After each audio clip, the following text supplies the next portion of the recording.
Hey, y'all, welcome back. So, y'all, Kim Porter's book allegedly came out, you guys. A lot of people are saying that they don't think Kim Porter wrote the book. I have not read the book. I have not looked at it or anything like that. But you guys, they are saying that Kim Porter did not write that book. Do y'all think that P. Diddy's people got some things together that they wanted to tell and push off this narrative as to what Kim may have been thinking, or maybe just a false narrative, I mean, all across the board, to try to make make Diddy not look so bad? Y'all, I don't know. I don't know what the book entails. I'm not sure what it says, but I am hearing across everywhere that this book definitely was not written by Kim. You guys, as y'all know, Diddy is in a whole lot of trouble. He's locked up in the the federal jail, MDC in Brooklyn. He's being held on the charges that he was indicted on, and all of a sudden, Kim Porter's book comes out. Y'all, Diddy has a lot on his plate, you guys. He has a lot on his plate.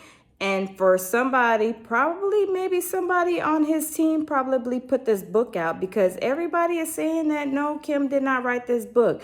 If y'all don't know, Kim Porter was with Al B. Sure before she was with Diddy. But I believe that they were married, that Kim Porter and Al B. Sure were married for a year. They had one child, Quincy.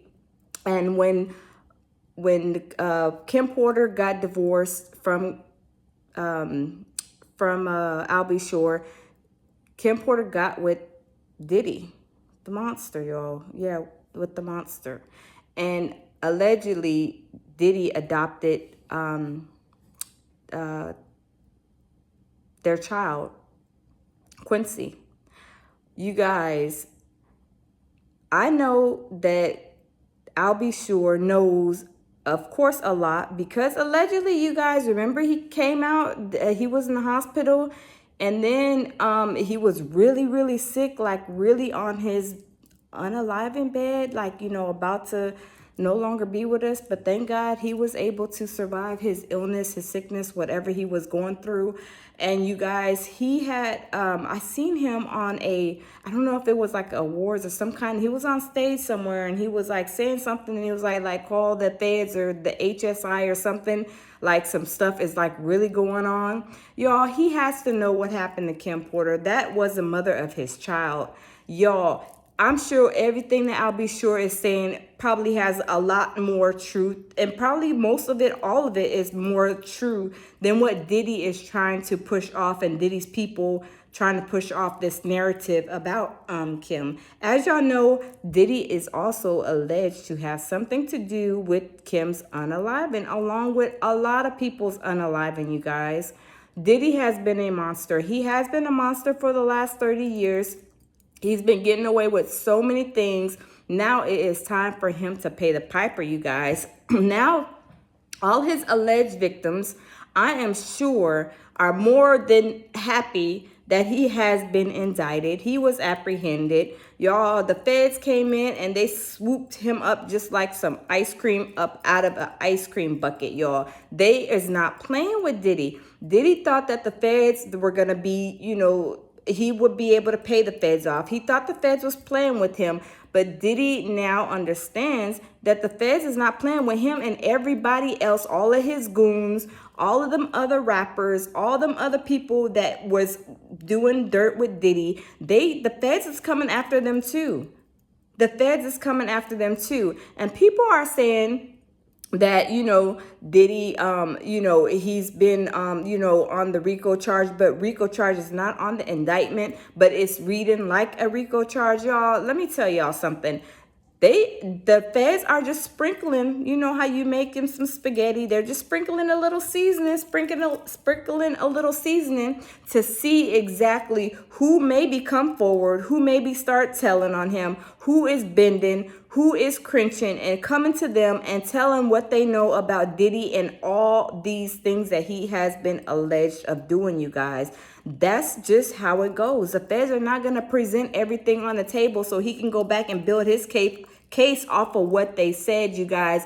Y'all have to think about it. The feds, they move in a meticulous way. The feds are not going to say, here, we're charging you with all these alleged crimes, all these 11 crimes, just so Diddy can go get his lawyer and try to fight all those crimes. When you guys, if y'all don't know, when the feds are coming for you guys, they already have the answers to what they're looking for.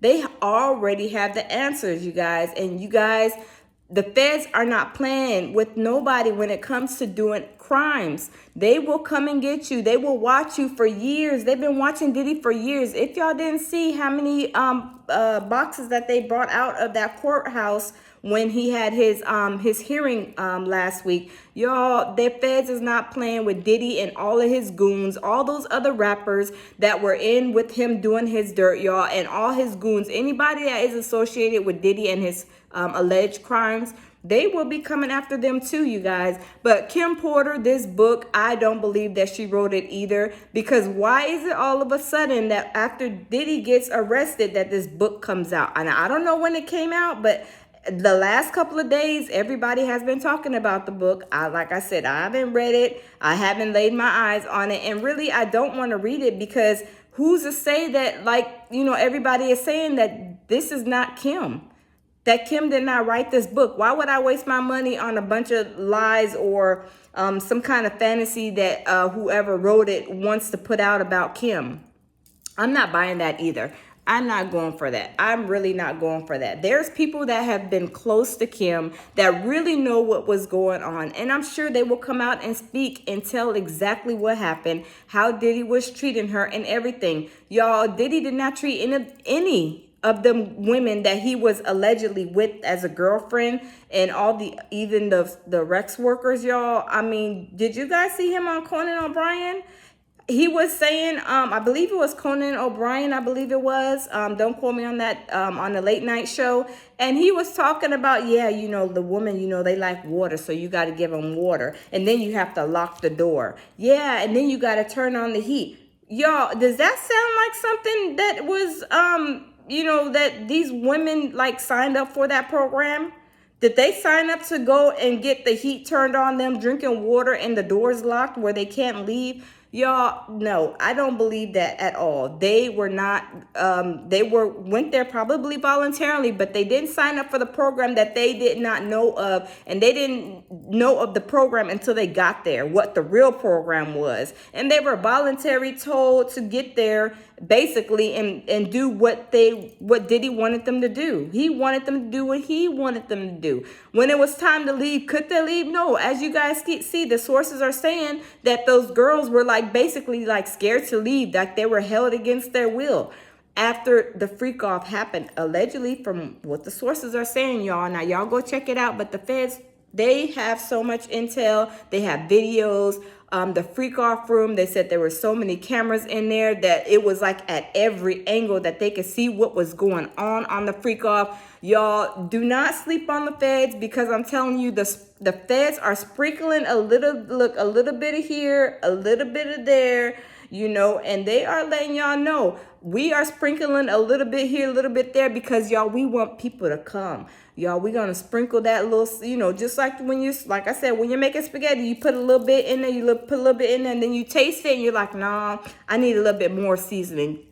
Sprinkle a little more just to see who's coming. Who else is going to come? Who else is going to tell on Diddy? We need all the intel, y'all. It's like a thing that they're trying to bring people in so they could tell exactly what happened, whether they have videotape, any kind of footage, any kind of voiceover, any kind of recordings, anything that has to do with bringing Diddy down and bringing more evidence to this case, y'all. That's what the feds are doing. So y'all don't sleep on the feds. But I don't believe that Kim Porter wrote this book, or probably anything that's said in the book. Maybe some things probably happen, you guys, maybe so. But at the same time, y'all, I don't believe it, because it is a coincidence, a little coinky ding, how Diddy is in the cuffs in MDC jail, federal jail, and this book came out. Y'all are not selling me something that, you know, y'all cannot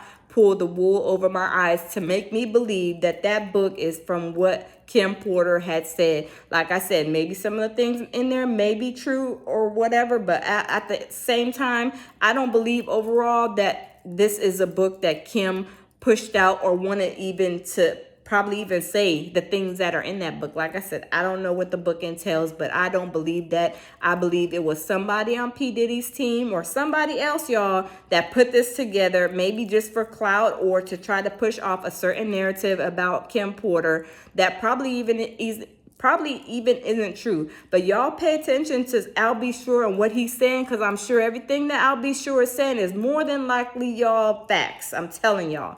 But y'all, I'm going to continue to bring y'all content, y'all, and we are going to do deep dives all day today with Diddy, and we're going to see what is in the streets about Diddy, y'all, because the block is hot. Diddy's block is on fire, y'all, and the fire is not going to be put out anytime soon. The fire is just getting bigger and bigger, y'all. But y'all, if y'all like my video, like, share, and subscribe, and I will see y'all in the next video.